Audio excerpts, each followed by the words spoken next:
All right, Shalom. First and foremost, I want to give all praises to Yahweh, Ba'ashem Yahushai, Ba'ashem Rokah Kodash. Double honors to the elders of GMS who were well. Peace and salutations to the elect Akim and Shalom. And I want to just play a little bit of this video and go into, a little bit of the curses. How, this Section 8 welfare living ain't all cracked up what it seems to be. I'm going to go ahead and play this whole video. Killed a woman in front of her children, then left them. Now Detroit police are searching for the person who killed a woman in front of her children, then left them with her dead body. This all happened on Braille Street on the city's west side. 7 Action News reporter Kim Russell is live at the house where it all happened. Kim, so sad. What can you tell us about this mom?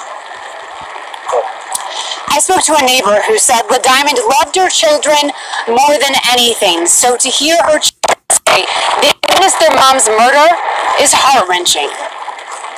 This is La Diamond Myers. She is the mom to 4 children, 2 little boys and 2 little girls, all under the age of 5, her friends say. Neighbors say she struggled with poverty. She lived in this abandoned house on Braille in Detroit without water or electricity. Still, she watched her children closely. Then yesterday, a neighbor, who wants to be anonymous, saw one of the children wandering. I told her to go back in the house and get her mom. Now, first, let's start right there.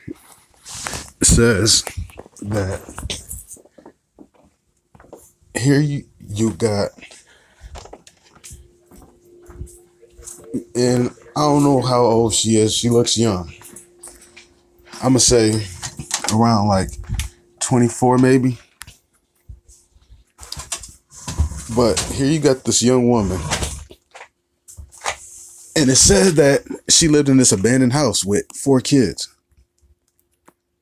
Now, it didn't sound like she was on Section 8 or welfare, or, having one of those HUD houses that was paying all their rent. But now, the thing is, where is the father at? Either the father ain't around, she don't know who he is or who they are. Maybe he got killed, maybe he got murdered, maybe he went to jail. Maybe he got shot, paralyzed or whatever. But you got this woman living in this house, abandoned house with no running water, no electricity. Chances are she's struggling, to put food on the table, if they have a table. Neighbors say she struggled with poverty. She lived in this abandoned house on Braille in Detroit without water or electricity. Still, she watched her children closely. Then yesterday, a neighbor, who wants to be anonymous, saw one of the children wandering. I told her to go back in the house and get her mommy while she was out by herself. She said, my mommy sleep. That neighbor walked the child back to the house. When no one answered, she went inside. She ain't deserve it. She ain't deserve it. What she saw is hard to talk about. The children were in the house with their mom, who had been dead for some time.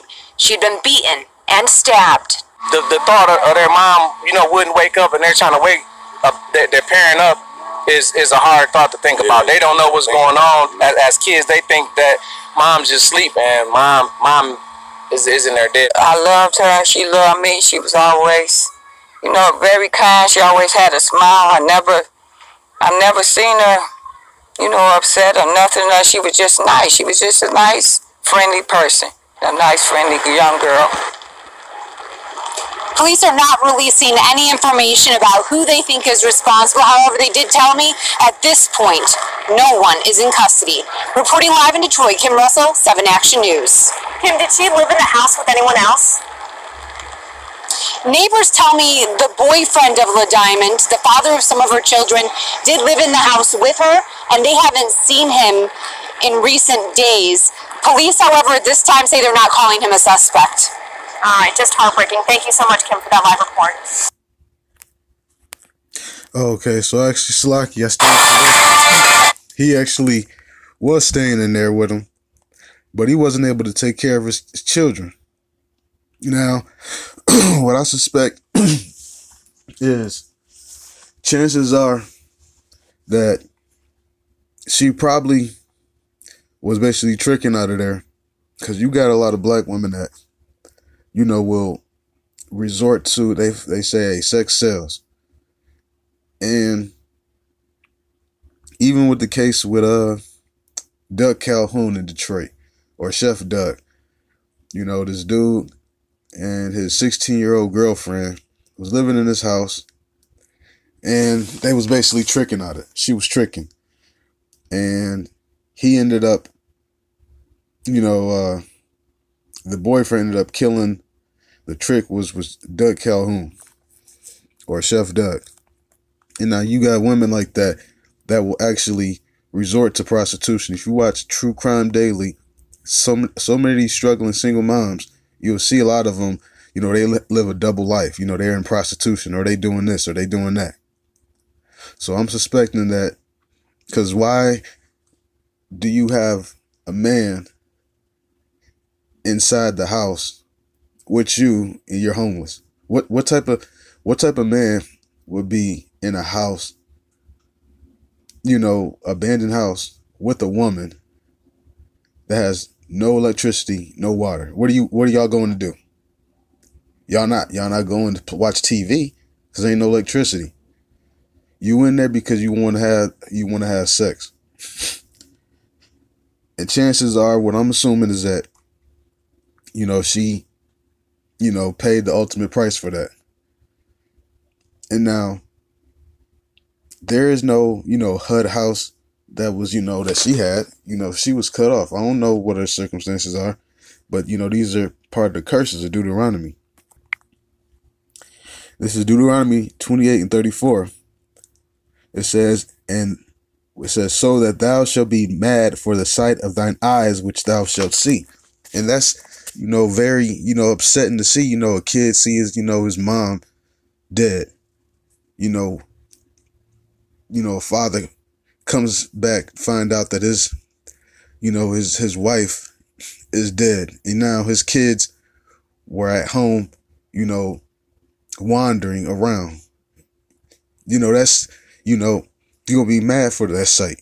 You know, now you couldn't take care of your kids, you know, when you had your wife, because y'all was living in an abandoned house with no electricity, no running water.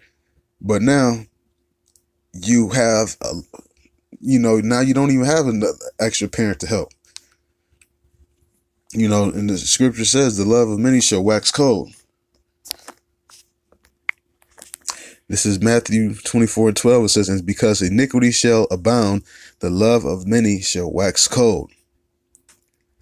So, you know, so we supposed to, that's a commandment, is to love our neighbor, love our brother. But you can't do that when, you know, we're in the situation that we're in. We're not keeping the law, statutes, commandments. You know, we got this stony ass heart, and it's hard to love with the stony heart, even in this truth. You know, that's why we need this fleshly heart. But, you know, imagine how much stonier the heart are of people that are in the world. You know, and they can't love each other. You know, what imagine the support system that she did not have to where you homeless with kids. You understand what I'm saying? She apparently didn't have the support of Uncle Sam. You know, so many of that budget was cut towards HUD houses, or HUD. Forgot what it's, housing under development or something like that, or whatever, urban development. You know, Trump cut a large budget, so maybe that affected her. I don't know, you know, exactly to what extent. But, you know, the serpent's not going to feed you forever. You know, that's why it's important to come back into the law, statutes, and commandments, fellowship with brothers who actually, you know, show you true love. You know, you won't find yourself in situations like that. You know, this is not an isolated situation.